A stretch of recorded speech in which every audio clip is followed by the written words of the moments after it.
Happy resurrection டே. பிரியமானவர்களே, இன்றைய தினம் மன்னா மத்தேயு 28:6. அவர் இங்கே இல்லை, தாம் சொன்னபடியே உயிர்த்தெழுந்தார். கர்த்தரை வைத்த இடத்தை வந்து பாருங்கள். ஆம் பிரியமானவர்களே, ஆண்டவராகிய இயேசு கிறிஸ்து நமக்காகவே இந்த பூமியில் மனிதனாக பிறந்தார். நம்முடைய பாவங்களுக்காகவே சிலுவையிலே ஜீவனை தந்தார். நமக்காகவே 3ஆம் நாள் உயிர்த்தெழுந்தார். நமக்காக பிதாவின் வலது வாரிசத்திலே இன்றைய தினத்திலும் பரிந்து பேசிக்கொண்டே இருக்கிறார்.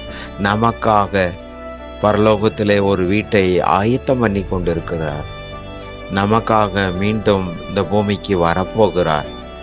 உயிர்த்தெழுந்த ஆண்டவராய் இயேசு கிறிஸ்து நமக்கு கொடுத்திருக்கிற மகா மேன்மையும் அருமையான வாக்குத்தத்தங்கள் 3.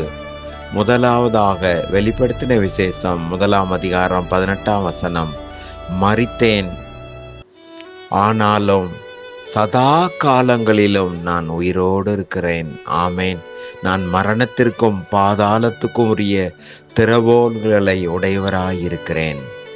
2ஆவதாக யோவான் 14ஆம் அதிகாரம் 12ஆம் வசனம். என்னை விசுவாசிக்கிறவன் நான் செய்கிற கிரியைகளை தானும் செய்வான், இவைகளை பார்க்கிலும் பெரிய கிரியைகளையும் செய்வான். 3ஆவதாக யோவான் 14ஆம் அதிகாரம் 16ஆம் வசனம். நான் பிதாவை வேண்டிக் கொள்வேன், அப்பொழுது என்றென்றைக்கும் உங்களுடனே கூட இருக்கும்படிக்கு சத்திய ஆவியாகிய வேறொரு தேற்றரவாளனை அவர் உங்களுக்கு தந்தருள்வார்.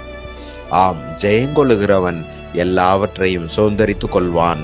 ஆமேன். அல்லேலூயா.